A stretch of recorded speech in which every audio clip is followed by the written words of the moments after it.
नमस्कार दोस्तों। आज की इस वीडियो में हम बात कर रहे हैं बिहार चुनाव की।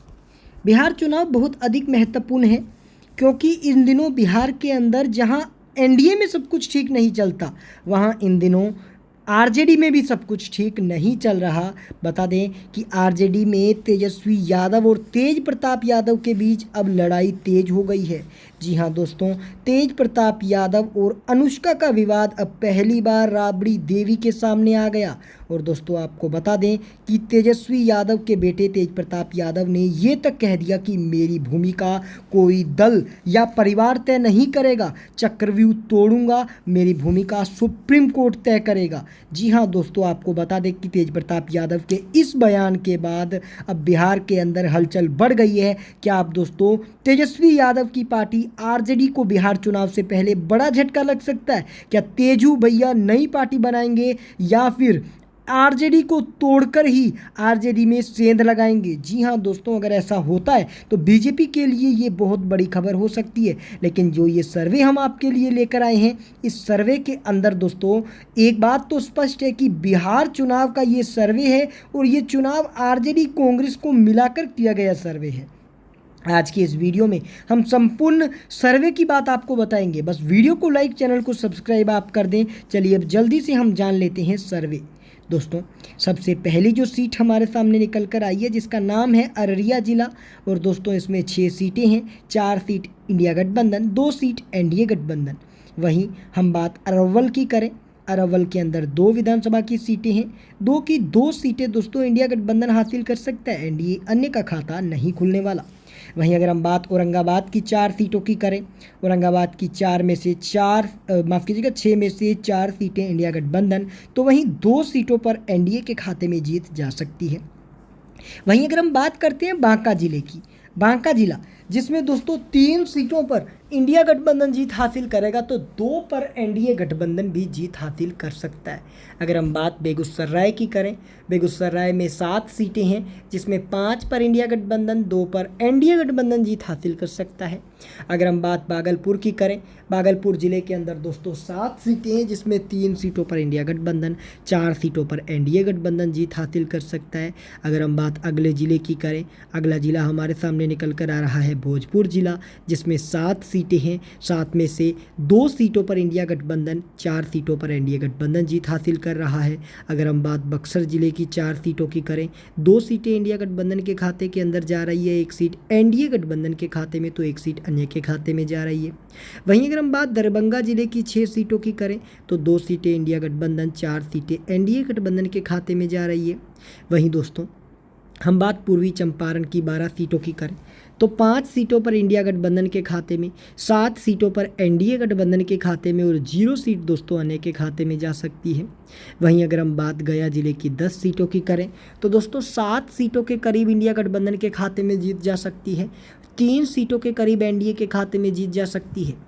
अगर हम बात गोपालगंज की 6 सीटों की करें तो 3 सीटें इंडिया गठबंधन के खाते में, 3 सीटें एनडीए गठबंधन के खाते में और 0 सीट अन्य के खाते में जा सकती है। अगर हम बात जमुई की 4 सीटों की करते हैं तो 2 सीटों पर इंडिया गठबंधन, 2 सीटों पर एनडीए गठबंधन और अन्य के खाते के अंदर 0 सीटें जा सकती हैं। अगर हम बात जहानाबाद की 5 सीटों की करें, 3 सीटें इंडिया गठबंधन, 2 सीटें एनडीए गठबंधन और दोस्तों अन्य के खाते के अंदर 0 सीट जा रही है। वहीं अगर हम बात करें खगड़िया जिले की 4 सीटों की, 3 सीटें इंडिया गठबंधन के खाते के अंदर, 1 सीट एनडीए गठबंधन और दोस्तों 0 सीटें अन्य के अंदर जा रही हैं।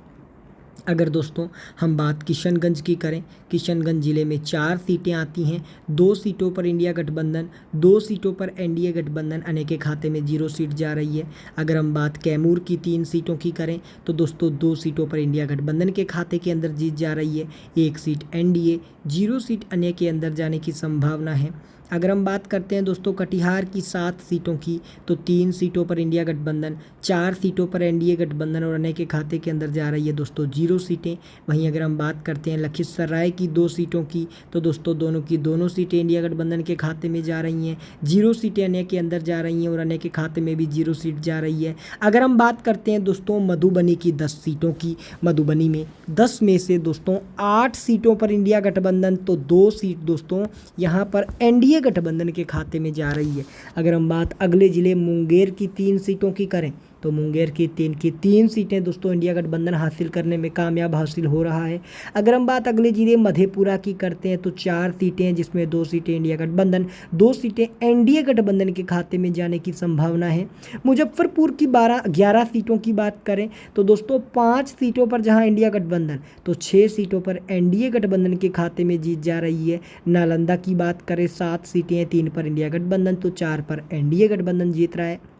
बात नवादा जिले की 5 सीटों की करें जहां 2 सीटों पर इंडिया गठबंधन जीत रहा है, 3 पर एनडीए जीत रहा है। वहीं अगर हम बात पटना की करें, पटना में 14 सीटें हैं, जिसमें से 8 सीटों पर इंडिया गठबंधन और 6 सीटों पर एनडीए गठबंधन आगे है। अगर हम बात पूर्णिया की 7 सीटों की करें, टक्कर के साथ 3 सीटों इंडिया गठबंधन तो 4 पर एनडीए गठबंधन जीत हासिल कर सकता है। अगर हम बात रोहतास की 7 सीटों की करें, 5 सीटों पर इंडिया गठबंधन, 2 सीटों पर एनडीए गठबंधन जीत हासिल कर सकता है। अगर हम बात करते हैं दोस्तों सहरसा की 7 सीटों की, 4 सीटों पर जहां इंडिया गठबंधन, 2 सीटों पर एनडीए गठबंधन तो 1 सीट अन्य के खाते में जा सकती है।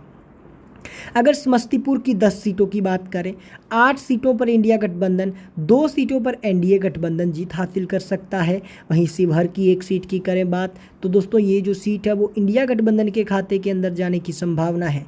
अगर हम बात शेखपुरा की 2 सीटों की करते हैं तो शेखपुरा की 1 सीट जहां इंडिया गठबंधन तो 1 सीट एनडीए के खाते में जाएगी। अगर हम बात करें सारण की 10 सीटों की तो 7 सीटों पर इंडिया गठबंधन और 3 पर एनडीए गठबंधन। वहीं अगर हम बात सीतामढ़ी की 8 सीटों की करें, 6 सीटों पर इंडिया गठबंधन, 2 सीटों पर एनडीए गठबंधन के खाते में जीत जा रही है। वहीं अगर हम बात सुपौल की 5 सीटों की करें तो 3 सीटें इंडिया गठबंधन के खाते में, 2 सीटें एनडीए गठबंधन और अन्य के खाते में 0 सीट जा रही है।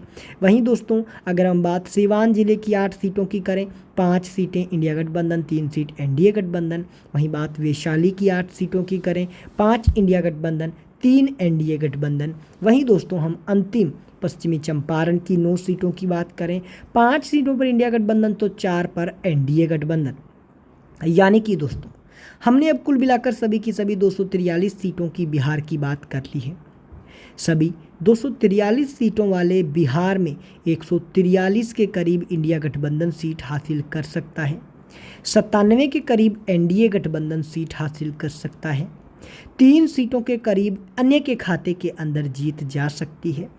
यानी कि बिहार की 243 सीटों में से लगभग 143 सीटों के करीब इंडिया गठबंधन बहुमत हासिल कर सकता है। स्पष्ट बहुमत के साथ अगर मिलकर इंडिया गठबंधन चुनाव लड़ता है तो यही कुछ स्थितियां हो सकती हैं, लेकिन अगर कहीं इंडिया गठबंधन में सेंध लग जाती है तो नतीजे डगमगाकर इंडिया गठबंधन 43 सीट पर भी पहुंच सकता है।